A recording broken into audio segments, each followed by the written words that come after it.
everybody. Yes, welcome back to another hot episode of a very special podcast. This is the podcast in which we talk about all your favorite TV series from yesteryear. Oh yeah, girl. And then we discuss them over a casual glass of wine. And in case you don't know me, I'm Patrick M. Dunn. Perhaps you know me from the previous, 140 episodes. And who am I here with today? Kat Halstead, the author. You back? Back in action? Hello. Welcome to the round table. A round table? Is that what we're calling this now? Yeah, we're in a little circular table. We're sitting across from each other virtually, and we're going to discuss classic TV and other shenanigans. So I don't know. You ready? You ready for it, girl? You ready? I am as ready as I can be. I'm excited about tonight. I don't know about you, but I'm soups excited. I'm excited because this is one of my, I would say it's definitely in the top 20 of my favorite TV shows. It's kind of like, it's the second time we're doing the same actor, but a different program. One of his different programs. One of his earlier programs. Yes. Shall I allow you the honors of dropping the name Yes. name of this prestigious show? Tonight, we are doing the Bob Newhart Show. Oh yeah, Robert Hartley, P.H.D. All right, so we did the Newhart Show, whatever. Just Newhart is what it's called, right? Newhart, yes. So in my mind, I thought we did this like a year ago. So I went back today to listen to the episode, and we did this like fucking years ago. We did this a long ass time ago. I was like, I know. I was like, why did I thought we did this like a year ago? I don't know. Right, I think we did it right around the time I moved from Minnesota. I think, maybe, yeah. All right, so somewhere in there. This was one of the last ones we did before I moved out of Massachusetts, because I'm talking about how everything's packed up and I'm sitting in my closet. Okay, yeah. And that's when you must have just moved back to Colorado, because that's when we did it on that weird phone line. Oh yes, the weird haunted phone line. Yeah, so it just sounds like I'm on the phone with you, and it's fucking awkward. Like the dark ages of our podcast. Yeah. Sorry that we made you bitches go through that, but dude, weird shit would happen with that fucking phone line, man. You had to didn't you have to stand outside, because you're on your cell phone and it would only work outside? I would have to be in certain spots to get a decent I don't know if it was because of the metal roof. What? There's just something there. But to be fair, the room I was living in then was totally haunted, so I think it was a ghost. Especially when we tried to do Charles in Charge. Was that when you saw the ghost walk out of the bathroom and across your bedroom? Was it that place? Yeah, walk into the came in from the garage door, walked in towards my bed and into the bathroom, and then that thing was there. And it fucked with our audio all the time, too. We would have, weird noises and shit. Yeah. And it would never let us finish an episode. It would, Axton's shit would just, turn on and off, and it would be, stuff that nobody was near. His toys would just turn on and off and start, making noise.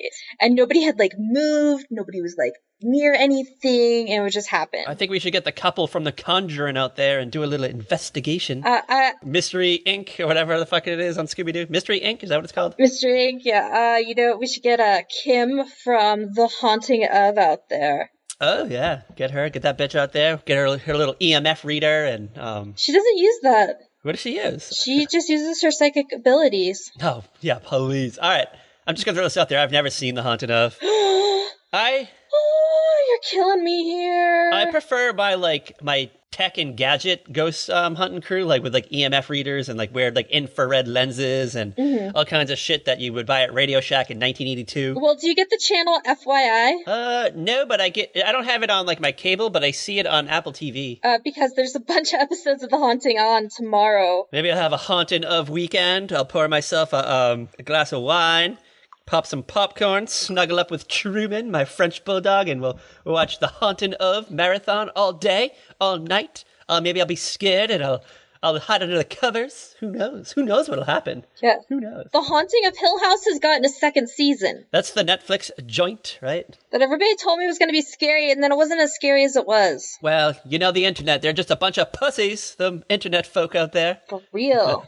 All right, I have a question for you. Okay. A hot question. Did you ever figure out who this ghost was? Do you have any inkling of who it may be? In the old house? Yeah. No idea. You didn't hear any legends of someone who died in there prematurely? No, because it wasn't an old house. It was maybe 30 years old, if not even.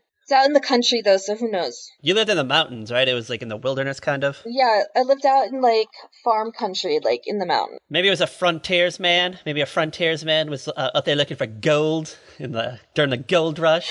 I just know that one day, like, as the fire, like, in the actual main house, there's, like, a fireplace, and the mantle is really high up. Like, to get to the mantle, you gotta, like, stand on a really high ladder. And my stepmom had, like, this decorative crap up there, like, decorative books and stuff. And, like, my dad and I were both on the other side of the house. Like, I was in the kitchen, and my dad was in his office upstairs.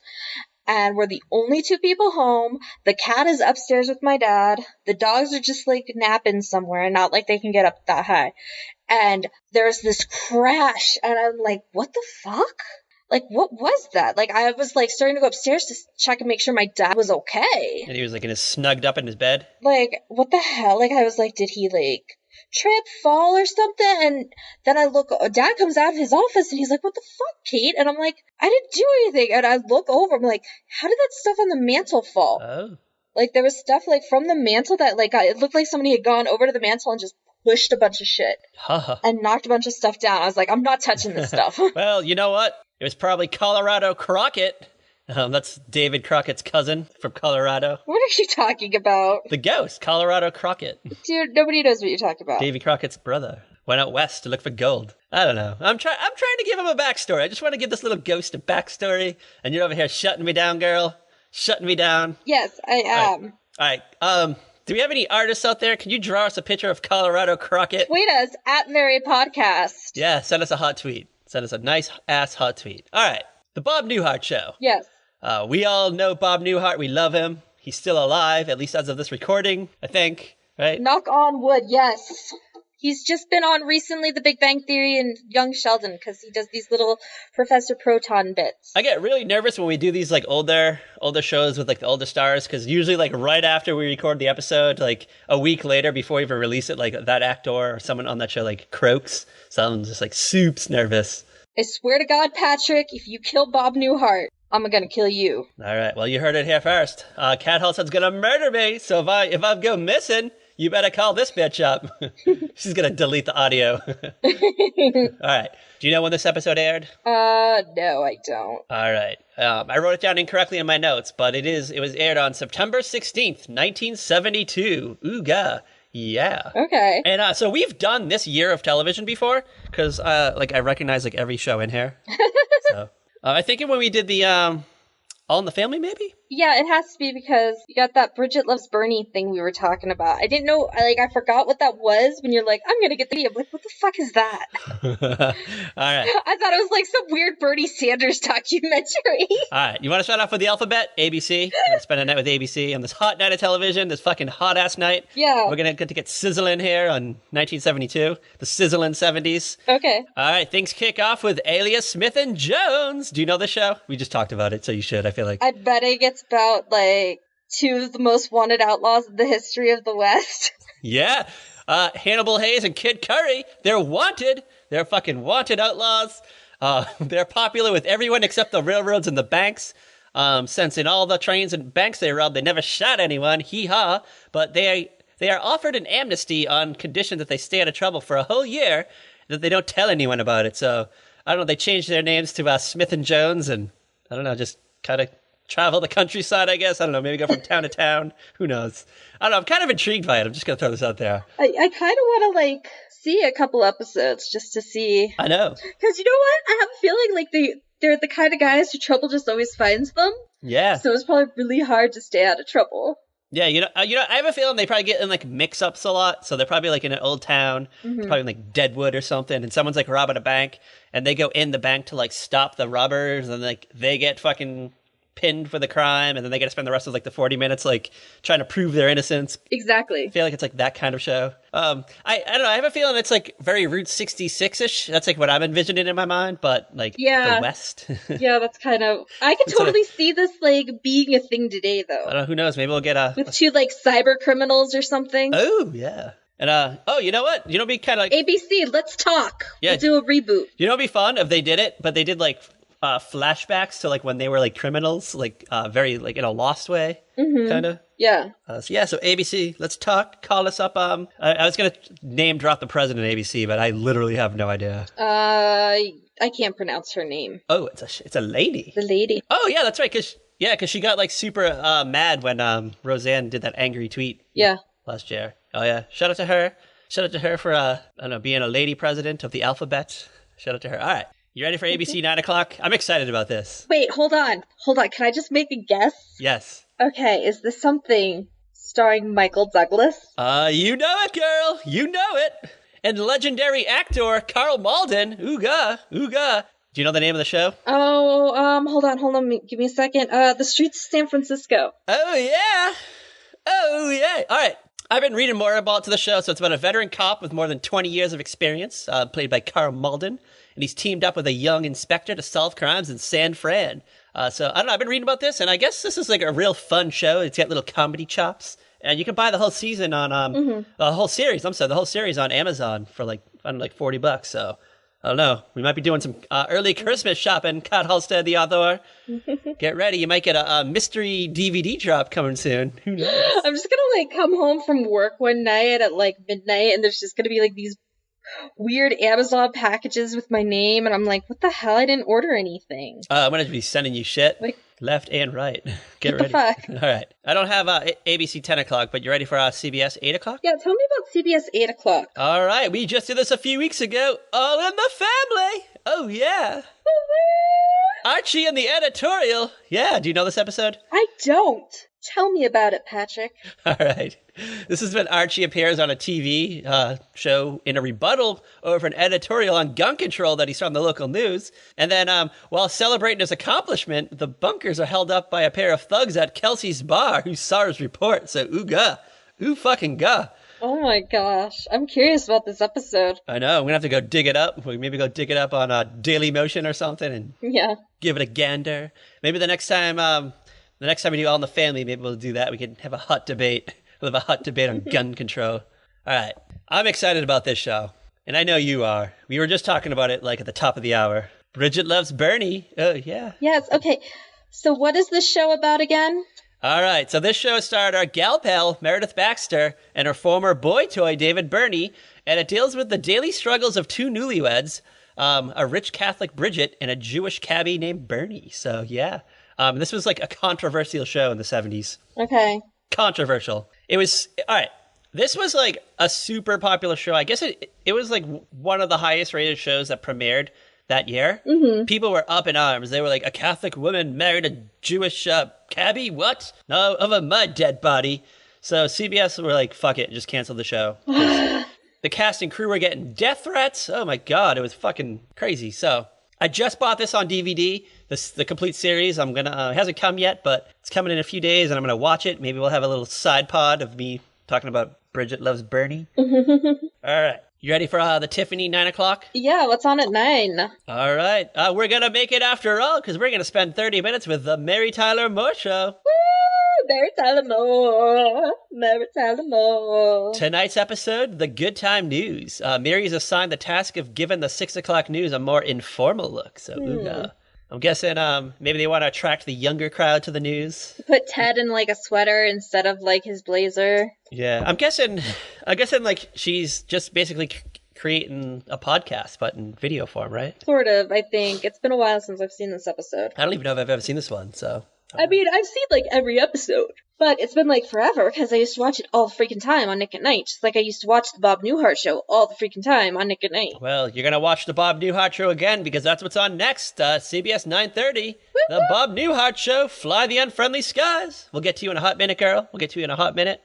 You ready for CBS 10 o'clock? Yeah, what's on at 10? All right, we're going to hang out and we're going to do some Mission Impossible. Ooh, the original Mission Impossible, the true Mission Impossible. Yeah, don't get confused with that Thomas Cruise. Thomas. All right, I only got one thing for NBC. We finally got NBC in the 70s. You ready for it? Oh my God, I am shook. All right. I am so shook. All right. Are you familiar with a little show called Emergency? I have heard about it. I know that it stars my boy Randolph Mantooth. Yeah, who tell us who Randolph Mantooth is, because that sounds like a fake name to me. He's an actor. He obviously did Emergency, but he was also on the soap opera Loving. Oh. And The City. Oh. That's where I know him from. The City with Morgan Fairchild? Yeah, Morgan Fairchild. I always said Morgan Freeman. I was like, no, way off. That's a totally different person. Oh my god. Shout out to Randolph Mantooth. All right, so the series stars Randolph Mantooth and Kevin Tighe as two rescuers who work jointly as paramedics and firefighters in L.A. The duo formed Squad 51, a medical and rescue crew of the L.A. County Fire Department. They work in concert with fictional Rampart General Hospital medical staff and with the firefighter engine company at Station 51. So it's kind of like, I'm guessing it's probably like Law and Order, where it's like the first half is probably like the rescue, and the second half is probably them dealing with like the medical side of things. Yeah, maybe. That's my guess. I don't know about you. I don't know. Take it as you will. Anything else on NBC that night? Not that I could find. I'm sure there was like some other nonsense. Maybe fucking up. Maybe NBC was just dead air in the 70s and 80s. It was just like the side of a brick wall and like a spray painting of a peacock on it. It's just the peacock. Yeah, they're just like, please watch us. NBC. We promise one day we'll have programming. We promise.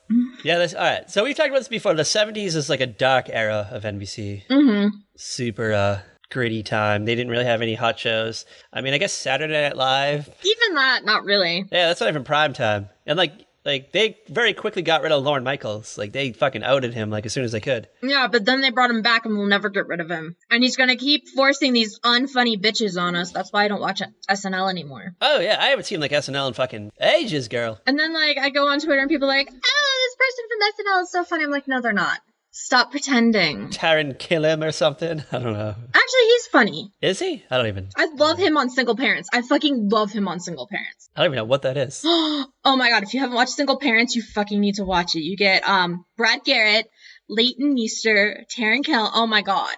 Where is this? What is this? It's on ABC, so you can get it on Hulu. Currently in production? Like I don't know. Yeah, it's currently in production. Damn. You can watch it on. It's from ABC. It's like my favorite new show of the year. All right. Well, by the time this episode airs, it'll probably be canceled. Shut up! No. Who knows? It's the new show from the girl who created New Girl. Oh. So it's got that like slightly quirky thing, but oh my god, it's so good. Does it have Zoe Deschanel in it? No, it's got Leighton Meester, who was Blair Waldorf on Gossip Girl. Lame. You know I'm a Blake Lively girl. You know I'm a Blake Livelier. Fuck Leighton Meester. She can fucking lick it. Team Leighton right here. Ugh, that's all I gotta say about fucking Leighton Meester. But I was Team Blair the whole time too, so. Ugh, fuck Blair. I'm a Sarita Vander Sloot. What's her name? Vander Woodson. Oh, Vander Sloot is the guy from like the missing girl in Aruba case, right? Yeah, you're thinking Jorn Vandersloot, the guy who murdered Natalie Holloway. Yeah, I almost said Amanda Woodward. I was like, I couldn't think of fucking her name either. Patrick knows who nobody is anymore. Ugh. My brain is just fucking addled by years of alcohol abuse. I can't think anymore. No, this is what happens after you eat sushi. Oh, maybe I have gone through food poisoning right now. Who knows? I'll stick to my animal crackers. If I start vomiting, then we better call 911. Maybe Randolph Mantooth will come and save me and throw me into the back of the stretcher, and I could be Mantoothed by him. All right, can we just address that his fucking last name is Mantooth? Yeah. Oh my goodness. All right. If I was at a fucking party and someone came in like, hi, like, I'm Patrick, nice to meet you. And he's like, I'm Randolph Mantooth. Girl, get the fuck away from me. It's a fake name. Fake. And like I would like go on Facebook and yep, sure enough. Here's the thing, it's not a fake name. Is it a stage name? Okay, he was born Randy DeRoy Mantooth. Whoa. Damn. Is he, what's he look like? Let me bring up a picture of him. Hold on. I'm going to bring up a picture. Yeah, you gotta look up a picture. All right. Would you fuck him? That's all I got to say. Yeah. All right. Yeah, I guess he's not too shabby. He's 73. Ooh. If he's 73 in this picture that I'm looking at, then I'm going to say that he's like foxy, but I have a feeling that's like him when he was like 50. Yeah. All right. I found a modern picture of him. Okay. You know what? He's had a few facelifts. I'm sure all right. Yeah. I'm sure he handles it well. Has to bat off some bitches with a stick because you can't keep them all back. I have a new idea. Oh God, no. I have a new idea. No. You ready for this? No. All right. No. Forget the doctor. Forget the doctor. We want you to be Cat Halstead Mantooth. Hyphenate that name. This man is currently married. I don't give a fuck. I don't care. Maybe it could be like one of those like polyamorous marriages. You could, I don't know, be a sister wife. You and Mrs. Mantooth, the new Mantooth, the new Mrs. Mantooth. Sorry, Mooch. Sorry, Mooch. Cat's onto the Mantooth now. All right. You ready? Are you ready to talk about fucking the Bob Newhart Show and Fly the Unfriendly Skies? Yes, I am. Can we talk about how this is like the first episode of the series that ever aired? Yes, it is. Which is so, it's just like, you just drop it and this is their life. There's no like introduction to really who they are. This is just their lives. Yeah, well, all right. So this is like the 9th episode or something like produced, but I think it's probably like the strongest of the bunch, so they threw this one in the front. I don't know, like I watched a few episodes after this, and I have to say, like, out of like the 4 I watched, this was my favorite. Yeah, like I've looked what episodes came after. I was like, oh yeah, I'm not really a fan of those episodes. How does this episode start, Cat Halstead, the author? Emily is at home. She's making dinner. She's making chicken, which apparently Bob hates. How do you hate chicken? No. You missed the cold opening, girl. You missed the fucking cold opening. Oh, I forgot about the cold opening. You talk about that then. So we meet Robert Hartley, P.H.D., psychologist, the straight man to a wacky set of characters who come into his life. He's on the phone with Mrs. Hill, one of his patients, and he's doing this like I guess they do it all the time in the show, that like one-sided phone conversation shtick. Yeah. And you can just hear his side, and he's gabbing about how his patient feels threatened by having a beautiful body and finds herself overeaten because having a fat body doesn't threaten her. We get this part, and Bob's like, I'm sorry, Mrs. Hill. I'm sorry, I can't understand you. Because, well, she's talking with food in her mouth. Whoa, Bob, whoa. What a weird way to open a series, like fat-shaming a patient. Well, it's not even like fat shit. It's like, manners, please. I don't know. But then we get the infamous freeze frame. Then it says Bob Newhart in. And we get like this like fun opening credit sequence. Dun, dun, dun, dun, dun, dun, dun, dun, dun, dun, dun. Welcome to the theme song, bitch. So we see shots of Bob Hartley roaming around the windy city, getting onto trains, walking down the street. Some more long shots of Chicago.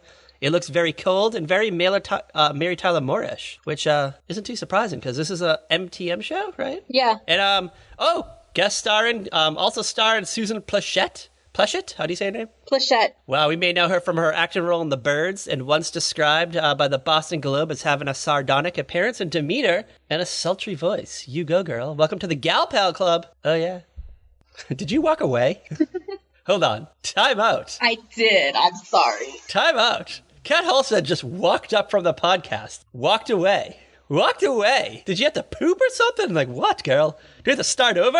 I just had to get something, and it wasn't where I thought it was. I call Susan Pleshette a gal pal, and you walked away. I was like, whoa, were you offended by Susan Pleshette? No, Suzanne Pleshette is 100% a gal pal. Is it Suzanne or Susan? Suzanne. I'm sorry. My apologies to all our 11 fans out there. It's Suzanne, apparently. I think. Did you know that she played Katie Seagal's mother on 8 Simple Rules for Dating My Teenage Daughter? I did, which means she got to play James Gardner's ex-wife. Did you also know that she played Karen Walker's estranged mama in a few hot episodes of Will and Grace? I did. Ooh, yeah. And did you also know that she died in 2004 at the age of 74 following a tough battle with lung cancer? Yes. Yeah, so R.I.P. Suzanne or Susan Pleshette. We're not quite sure, but we love you. You're the best, I guess. You're the best around. Nothing can ever bring you down. And hold on.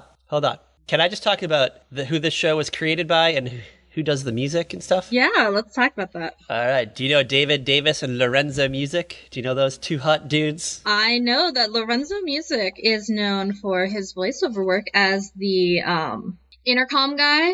The front doorman on Rhoda. Yeah, Carlton the doorman. And he's also known as our favorite cartoon kitty cat, the star of our 4th episode? Something like that. Garfield! Oh yeah, the Monday hated lasagna eating fat cat we all love to hate or just hate. Depends on how you look at Garfield, because sometimes he can be a dick, right? Yeah, sometimes. All right. Here, Odie, let me just kick you and not give you any Halloween candy. Right, girl, right. All right, you want to hear something wild about Carlton the doorman from Rhoda? Yeah. All right, did you know that he wrote, Lorenzo Music wrote a 1980 animated special, plus lent voices, Carlton Your Doorman, which was supposed to be an animated spin-off of Rhoda about the previously off-screen character who was only heard on an intercom. Did you know that? No. What? Hot scoop! What? It was never picked up like as a series, but CBS rebroadcasted the pilot once, and Shout Factory released the episode on the season 5 DVD box set of Rhoda, but hold on, I found it on YouTube this morning. It's on YouTube, girl. Okay, I was gonna say, do I have to do the YouTube search? No, it's there, and I watched a few minutes of it. It's basically Garfield's voice. That's all I'm just gonna say. I figured. You ready to go to Bob Hartley's kitchen? Because I know you were excited about it a few minutes ago. So let's go, girl. Let's go. Okay, so Emily's there with, like, her friend who I feel like we probably only see, like, a handful of times in the first season and never see again. Margaret. Mm-hmm. She's in, like, 4 episodes, I think. You know how there's always, like, that one friend at the start of the series who then just disappears. I'm not talking about you, Shelby, on Mad About You. And I'm talking about you, I don't know. There's always, like, that one kind of character who's there and then they just disappear. Yeah, you know what, though? Margaret was very... Like, I didn't get, like a hot impression from Margaret. I was just like, yeah. Like, she was just there. Didn't do it for me. For someone as for Emily to interact with.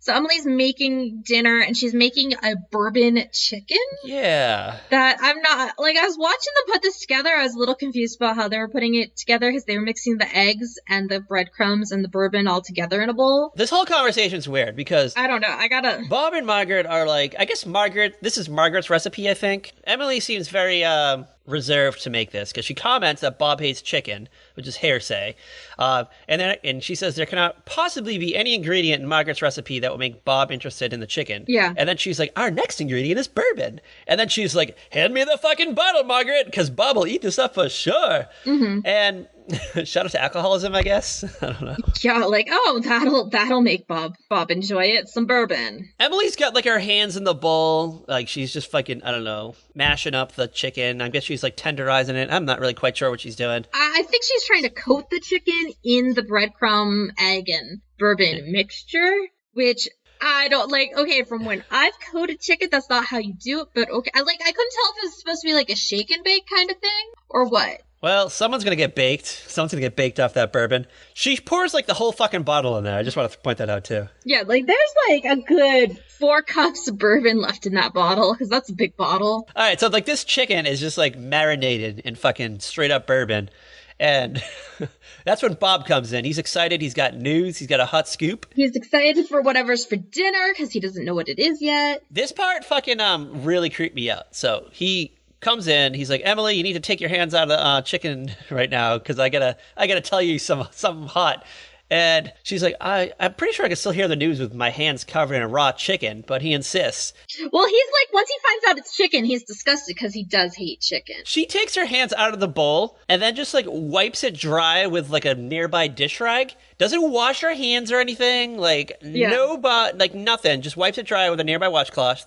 So, I guess illness and disease born by raw and uncooked meats, poultry, and pork were not a thing that existed in the 1970s. Or they just didn't care. I mean, I think it was the late 80s, early 90s is when that kind of, like, fear burst onto the scene with those evening news reports. About salmonella and E. coli. Yeah, E. coli.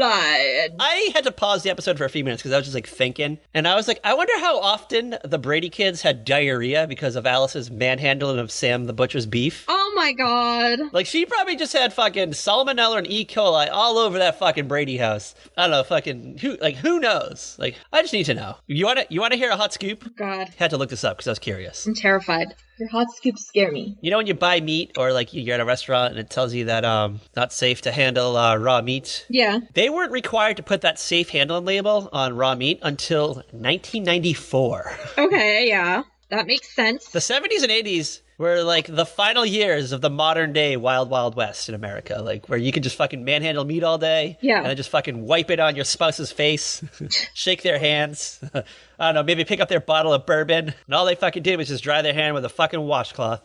That's my, like, my meat corner right there, my little, like, safe handling corner. Wash your hands, girls! Wash your hands. It's so funny, is like, when I'm cooking, Axton will be like, Aunt Kat, you just washed your hands. I'm like, yeah, but I just touched raw eggs, so I'm going to wash my hands again. I'm trying to teach him food safety. Yeah, shout out to food safety, safety corner. And proper hygiene. All right, what happens next, girl? What happens next? Okay, so Bob tells Emily that he's got that group workshop of people who have a fear of flying, and he's decided that for the finale of this workshop, he's going to take them on a plane ride to New York City, and he's decided that he and Emily should spend the weekend in New York City since he's going to fly there anyways. They might as well make a weekend out of it, and Emily is just, shook. Yeah, well, actually... She's shook. Emily just kind of, slipped back into, the back of the kitchen, all Homer backing up into the bushes.gif. Margaret's fucking pumped. She's like, oh my god, we can go to some Broadway shows. You can shop on Fifth Avenue. Grease was big around this time, and Pippin and fucking Neil Diamond probably had a one-man show that they could have gone to, so who knows? But this is also when New York was, the scary place to go. Oh yeah, Scary Spice for sure. They're Margaret's like, oh my god, Bob, I know of a great restaurant that serves lobster, but I can't remember the name of it. Let me go run home right now and find the name of it. And I was like, all right, you go do that, fucking Margaret. Get the fuck out of here. Get off the show. Bye, Margaret. Thank God. And Bob's like, why is Margaret thrilled about New York City? And you're a wet noodle about this, Emily. I don't know. Emily drops a bomb. What's Emily's bomb? Emily is afraid of flying. What? Yep. Oh my god, Bob thinks it's stupid. Bob's like, that's stupid. And Emily's upset over his reaction. She's like, is that the kind of shit that you tell your participants in your fear of flying workshops, Bob? Huh? Oh yeah, for real, Bob. And Bob's like, hey, I only said this to you because I love you. People I love, I'm not afraid to call them stupid. He just keeps his opinions to his mind when he's in his workshop, am I right? Can you just imagine what Bob Hartley's notes are like during a therapy session? Mr. Carlson is a fucking moron. This results in my favorite, probably my favorite, throwaway line of the episode. Bob, being a psychologist and all, he wants to get to the root of Emily's fear of flying. Mm-hmm. And he's like, hold on. When we first got married, I offered you the choice of Hawaii or Acapulco as our, destination for a honeymoon. And you chose fucking Gary, Indiana. Gary, Indiana, what? What? He didn't think that was weird then. Right? All right. Are you ready for Gary, Indiana Corner? Yeah, let's talk about Gary, Indiana. All right. Gary is the home of many notable residents, including the entire Jackson family, Janet, LaToya, Jermaine, Michael, actor Carl Malden. Carl Malden's from Gary, Indiana, who we just fucking talked about a few minutes ago. Yeah. Hold on. Are you familiar with a man named Alex Karras? I don't think so. Oh, you may know him as an NFL player, or perhaps as the dad from Webster. Ooga. oh my god. I just didn't recognize the name after all this time. Yeah. How can we forget about Robert Cairns? Do you know Robert Cairns? I probably do, but I need a refresher.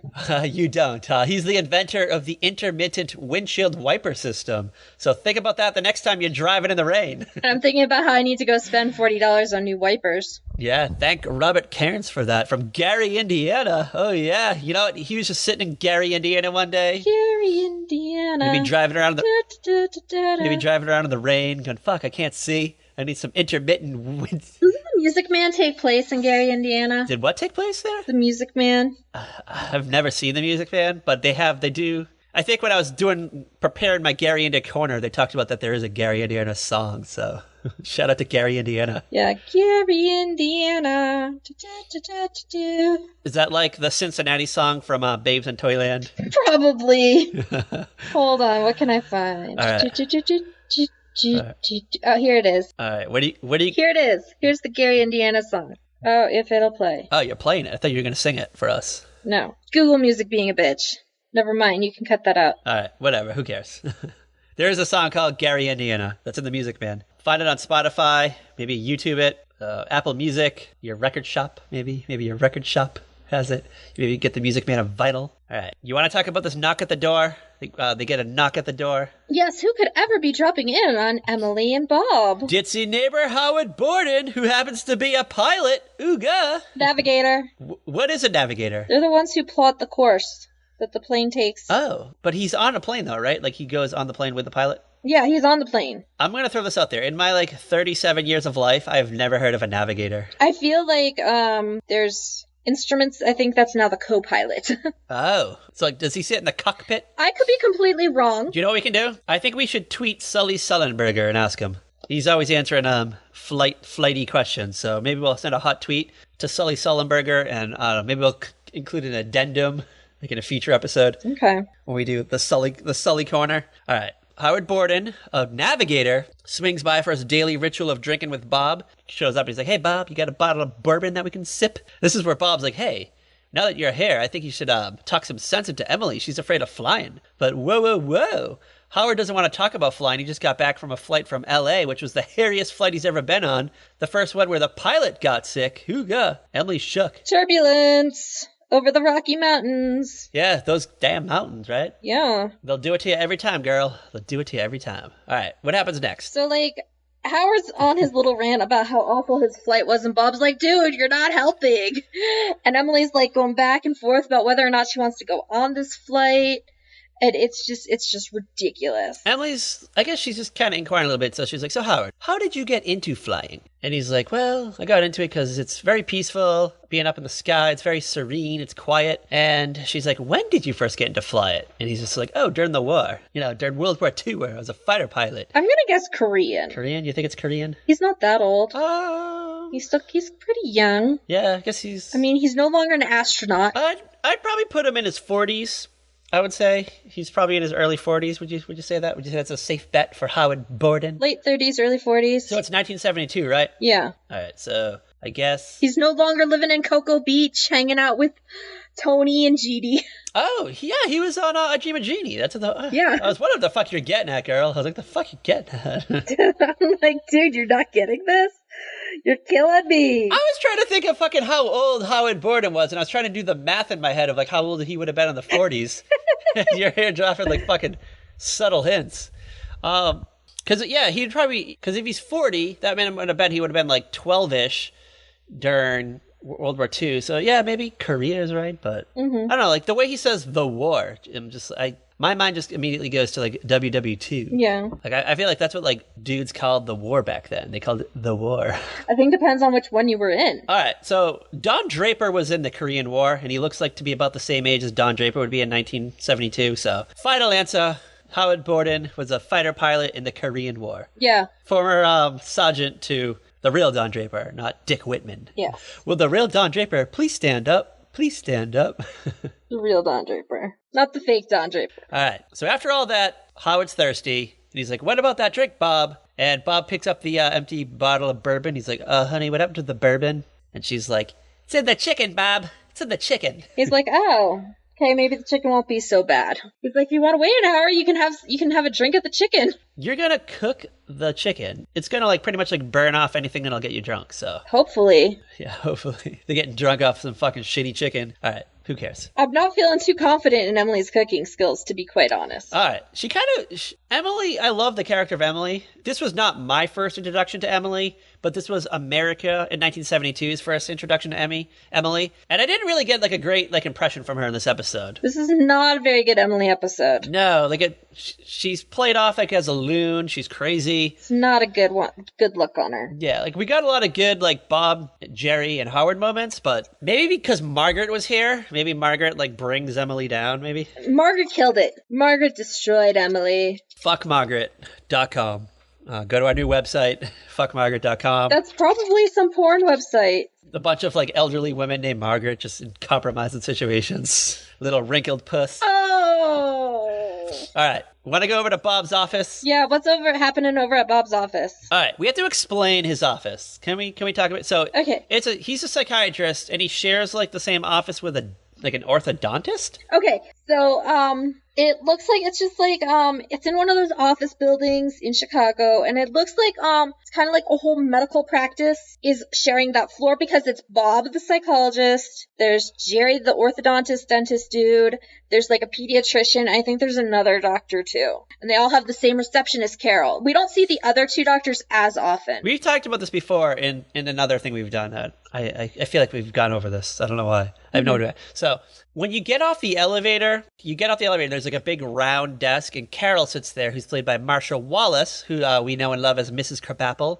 And that one episode of The Brady Bunch, which she played a teacher, I think Jan's teacher, and it's a hoot. Yeah. Add it to the list, Kat. Add it to the list. Add it to the list. So I guess she's everybody's secretary? Yeah, she's everybody's receptionist. Okay. Oh, receptionist. I'm sorry. She's the receptionist for the entire office. Just like if you go into a law firm, there's one receptionist. But it's just weird that, like, she's in charge of a psychiatrist. She's in charge of an orthodontist, a pediatrician. Like, I feel like if you're a receptionist, you kind of, like, learn the practice that you're dealing with. But, I don't know, she's very multi-talented, I guess, that Carol. Look at her. I mean, she's sitting there doing everybody's astrological charts. Yeah, she's a little out there. She's got time. She's got time for that. So she asks, Bob asks if she has any mail. He just hands him a stack of envelopes. Without looking up, her face is buried in some kind of like astrological book. And Bob's like, any phone calls or messages?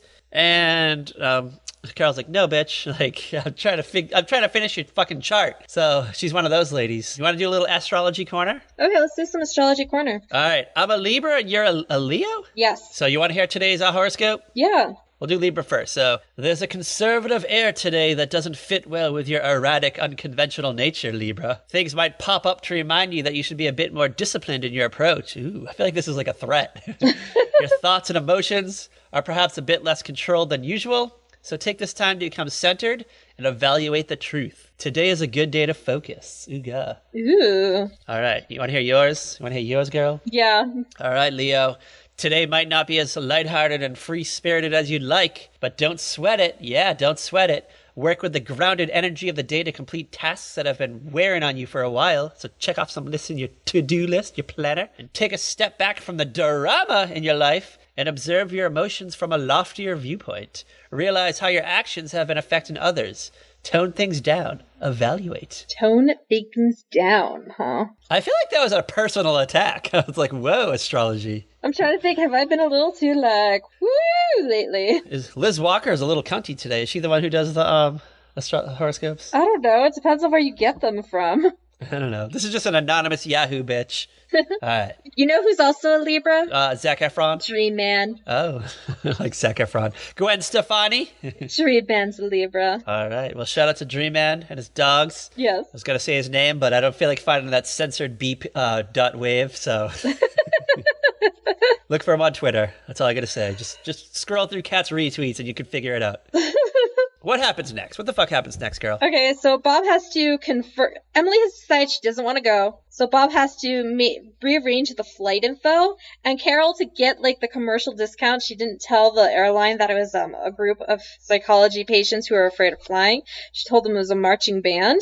Yeah. So he's trying to like rearrange. I don't know what that would have to do with anything. Rearrange the schedules.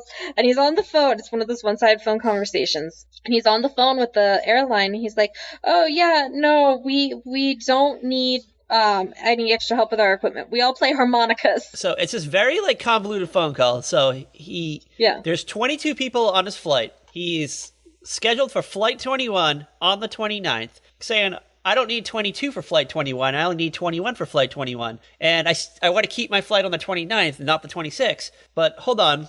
And he just keeps saying the 20-ish down in numbers. It's just like, it's confusing the fuck out of that poor person on the other line. Like, there are very few computers at this point, so it's not like there's something like that you could just look up. Oh, like it's probably like a small office. It's not like a call center. It's a small office. There's probably like 3 or 4 ladies there dealing with this shit. And they probably write everything down on like little note cards. Yeah. And they go like dig through the fucking note cards and like, oh, hold on, who was on this one again? Oh, this is the harmonica crew. And like, what fucking marching band? What kind of fucking marching band has like 20 fucking 2 harmonica players? I don't know. I'm sure you could find something in today's hipster world, though. I don't know. Let's be real. You only need one. Blues Traveler only had one that I know of. Yeah. That I fucking know of. They didn't have fucking all 5 of them playing the fucking harmonica. Yeah. Can we talk about Bob's office? Can we do Decorator's Corner? I mean, it's very 70s. It's very, like, of the times. Very brown, very orange. I really dig the wooden panel. Yeah, very woody. I really dig the wooden panel look. Lots of earth tones, including the furniture. And it kind of reminds me of, like, my grandparents' finished basement. Yeah, it reminds me of the bedroom I had as a little girl, because it was wood-paneled room. I thought it was so cool. Yeah. And now I'm like, what the fuck was wrong with you, cat? It looks ugly in real life, but when you're watching an old TV series from the 70s, it's very comforting. Like it relaxed me. Yeah. It was like a Yes. it was like a visual glass of wine for me. I was like, I can just chill, slip into my sofa, watch Bob make his business calls in his woody room, his woody paneled room. Oh, it's great. Great. Oh, hold on. There's another knock at the door. Hold on. Who could it be? Who could it be, Kat Halstead? Oh, could it be our boy Jerry, our favorite dentist? Yeah, our boy toy. Our favorite ortho, Jerry Robinson, played by actor Peter Bonerz. Yeah, his last name is Bonerz with a Z. Did you know that? I did not. Oh my goodness. Fucking, he's running around Hollywood with the last name Bonerz with a Z. Fucking, I'd dig him. Wow. Maybe you should marry him instead. You could be Cat Bonerz. I have a feeling he's not alive. Oh, maybe he has a son. Maybe he has a hot son. I could be wrong. He could be alive. All right, hold on. You ready to play a game? You ready to play a fucking hot game? No. We're doing it. I don't fucking give a fuck. I know you don't. Fuck, marry, kill. The Men of Bob Newhart Show. So we're talking about the characters. Would you fuck Jerry, Howard, or Bob? Who do you want to fuck? Who do you want to marry? And who do you want to kill? Because you marry Bob. Oh, yeah, for sure. Ooh. You know what? I'd probably fuck the dentist. I'd fuck the dentist, and then you can fix my teeth after. And then I'd kill Howie. I don't think we could probably do without Howie. I mean... Jerry just bothers you at work, but Howie bothers you at home. Like, he would just be, like, over all the time, looking for a drink, looking for some bourbon. And I'd be like, fucking Howie, just buy your own bottle of bourbon. Leave me and my wife alone. Howard. I mean, leave me and my husband, Bob Hartley, alone. Yeah, We're over here trying to do 69. Yeah, I think you'd fuck Jerry and kill Howard. We don't need a navigator. He's gonna be deemed useless in a few years when they invent, like, technology that you don't need a navigator for anymore. Sorry, Howard. I've got Google Maps on my phone. Yeah, you got Google Maps on your phone for when you fly your own airplane. All right. So let's meet Jerry. You want to talk about Jerry? Yeah, let's talk about Jerry. So he shows up. He's all like, wants to know about the flight of the chickens to New York. He wants to know if the flight of the chickens is still going to happen. Yeah. Bob's upset that he referred to his patients as chickens. But what a hypocrite, because literally 10 minutes earlier, Bob called all his patients stupid. So. But it's the. Whoa. It's that God, what is that word I'm thinking of? Hypochondriac? No. Hypocrite? Hypocrite, yes. Thing where, they're his patients so he can say it, but they're not Jerry's patients. Yeah, so fuck Jerry. Go to fuckjerry.com. That's a totally different thing. Oh yeah, fuck Jerry's that weird Firefest thing, right? Yeah, there's some social media marketing group or something. I was gonna say, that's the opposite of fuckmargaret.com. Do you think fuck Jerry's based on our fuck, marry, kill game? No. Because we said we wanted to fuck Jerry. All right. Do you think crew at Fuck Jerry went to the future, listened to this podcast, went back in time and created Fuck Jerry? No. Because if they had time travel, do you think they would do the things they do? You know what? They definitely got the notoriety. Is that the notoriety? Notary public? Mm-hmm. Anyway, Jerry is wondering if there's any room on Bob's flight for his brother, who is afraid of New York City. Bob states that he doesn't have time to deal with 20 people afraid of getting onto a plane to then turn around and force one person off a plane to face his fear of NYC. Yeah. And I get it. New York City can be scary. They have pizza rats, regular rats, giant rats in the form of Master Splinter from Teenage Mutant Ninja Turtles, and urban legends about alligators in the sewers. And I've seen alligators in South Carolina. Yeah. I'm sure city gators aren't as pleasant. So no, I get it. I get why Jerry's bro's afraid of New York City. I mean, remember, this is pre-Giuliani, so this is the scary days where it's filled with criminals and... Oh, yeah, he hadn't cleaned the streets up yet? Yeah. Pickpocketers and muggers, and Brooklyn was a scary place. It wasn't where, cool people went to get, It wasn't where the hipsters go. Yeah, it wasn't where you went to get, a $17 cup of coffee and a muffin. And a $40 muffin. Yeah, and drink some fucking craft beer. Everyone in Brooklyn's making their own beer. Brooklyn, what have you become? I'm sorry. Sorry, Brooklyn. Go back to your glory of crime and drugs and heroin needles in the streets. We miss that Brooklyn. We want a no better Brooklyn. Hold on, we're having our Lillian moment from... Yeah, I was just going to say, Lillian from Unbreakable Kimmy Schmidt, because they were gentrifying the neighborhood. Yeah. And she was like, no, over my fucking dead body. I want fucking graffiti on my walls. Yeah. I want fucking homeless people passed out in my fucking gutter. Yeah, my gutter. I don't mind that my building is a tugboat on the side. Okay. Right. All right. What happens next, girl? What happens next? We got to get through this. So Emily has changed her mind. She's decided she wants to go to New York, and Bob's like, fuck, I'm gonna have to call and get those reservations changed again. I know, and he's like, hey, if I'm late for dinner tonight, it's because I didn't get the same receptionist on the other end. So, because, you know, this is the 70s. We don't get fucking, like, confirmation numbers and fucking all the stuff that we've grown to love, right? Yeah, like, oh my God. I'm just thinking, like, this is why travel agents existed, though, because, like, just imagine. This is probably why travel companies invented cancellation fees, because these crazy a-holes from the 70s, sheesh. This bitch is just fucking changing her mind on a whim. She's like, I don't want to go. I want to go. No, fuck you, Emily. Fuck Emily. All right, fuck Emily.com. Oh God, I'm pretty sure that's not a site you want to send people to. That's all I got to say. Yeah. It's a new URL. No, it's not. It's a link to our Instagram. All right. Okay. Can we cut over to Bob's, like, his final, like, fear of flying? Yes, because he brings Emily to this class, seminar.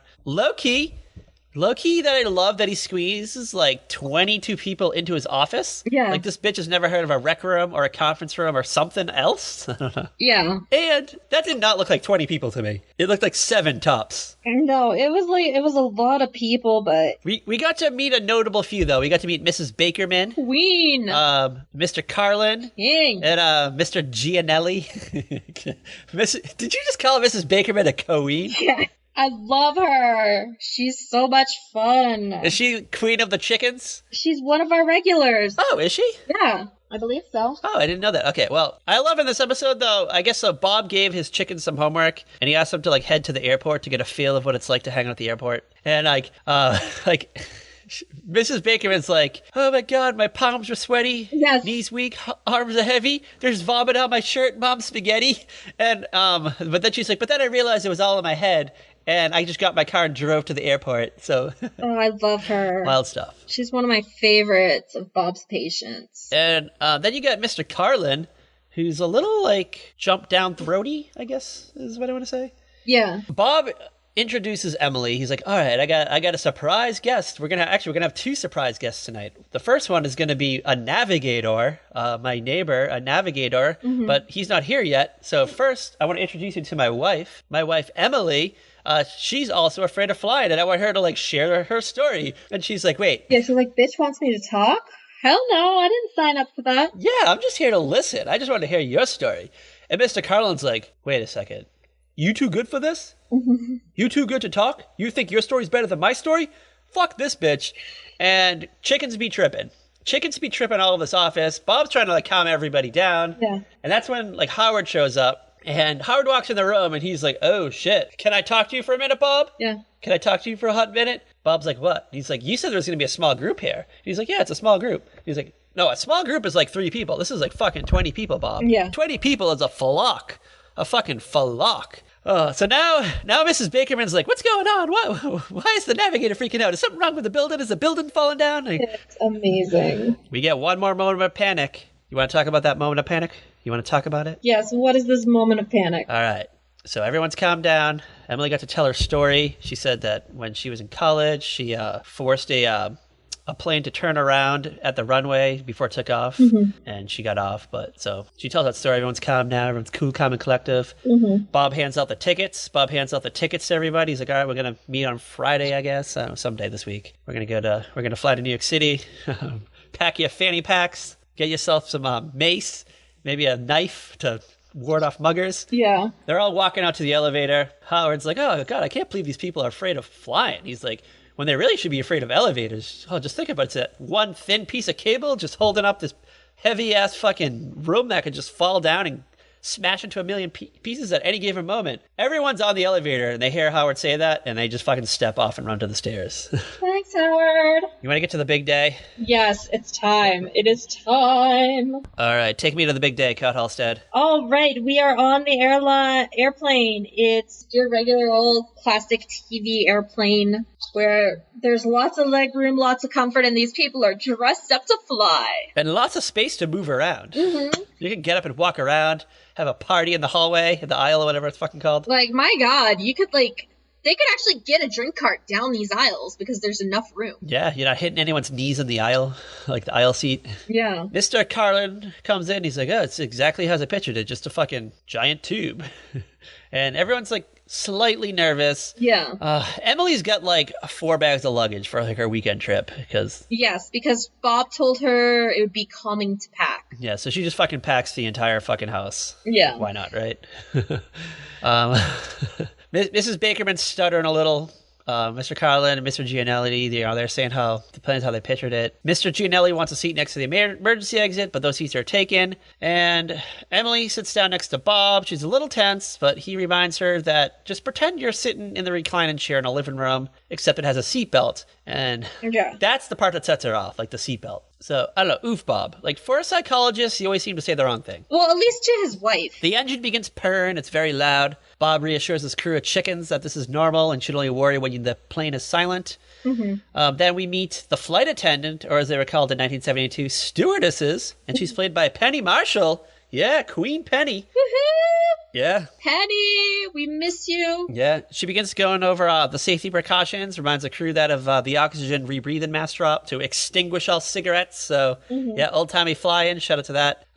She points out to where the emergency exits are, and, you know, here's the emergency call bell if you need it, and everyone fucking hits it at the same time because they're just...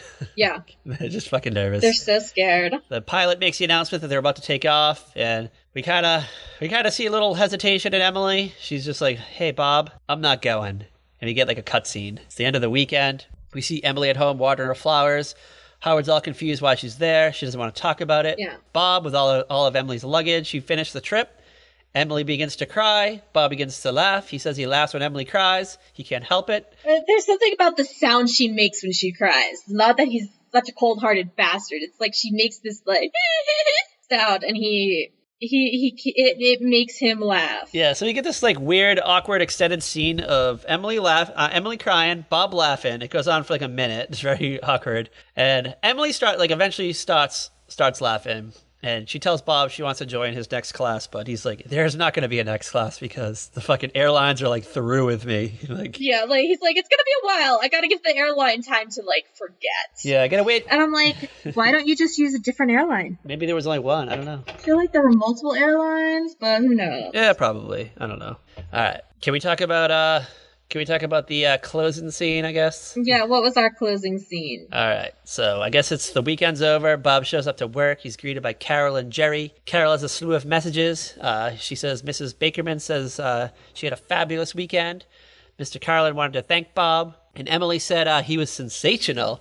And Jerry's bewildered. He's like, I thought Emily didn't go to New York with you, Bob. And Bob's like, she didn't. She was referring to something that happened this morning. Oh, God. Oh, I was shook. Oh, God. I was shook when I heard that. Bob and Emily fucked on the way to work. Yeah, or before work. Before work. You go, girl. You go, girl. Getting that dick.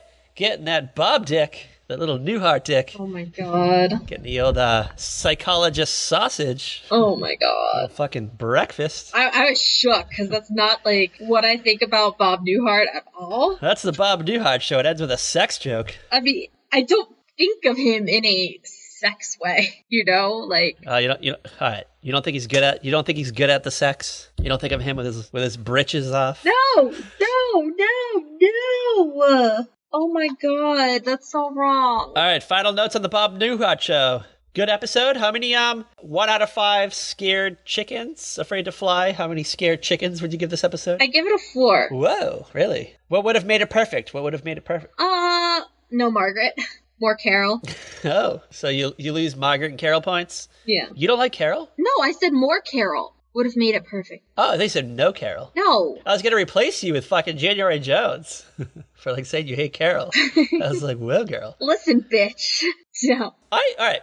I'm going to go out on a wild limb here. I'm going to give this 5 out of 5 scaredy chickens. Okay. I thought this is a fucking perfect episode of Bob Newhart Show. Like, I don't think we could have picked a better episode. Maybe not. I mean, it had all the good elements. I mean, Margaret kind of sucked, but she ran out of that apartment real quick to go find the name of the lobster restaurant, but she never found it and never came back. No, I think she did come back because she talked to Emily later. Oh, yeah, but Like for a hot second. Yeah. You know what? I tuned that part out, let's be real. I know you did, because you skipped right over it. Emily's only good at one thing, and that's running out of the apartment and never coming back. Margaret, you mean, not Emily. I'm sorry, Emily. How much wine have you had today, Patrick? Like 2 glasses. At least I wasn't the one who walked away in the middle of this podcast and didn't tell me. Whatever. All right. What are we doing next week, girl? What are we doing next week? Next week... let me find it. Where is it? I'm excited about Next week. We're sticking to this night of television in a way. We're going to make it after all again. We're going back to the world of Mary Tyler Moore. We're gonna make it after all. So last time we picked season 1, episode 2. So maybe do you want to do like a later series episode? Yeah, we should do a later one. Or do you want? All right, I was gonna say either mid or later, but maybe we'll pick the later years. Let's go for. You know what we should see if we can find? What's that? The one where Chuckles the clown dies. Oh yeah, it's a very well known episode, very loved, very beloved. Mm-hmm. I think like TV Guide rates it up there. TV Guide gives it a 5 out of 5. Scared chickens afraid to fly. Yeah, we'll do that. We'll do that hot episode. Chuckles the clown will die. He'll be gone. We'll get a little sad sign off. That's all I got to say, girl. Yes. All right.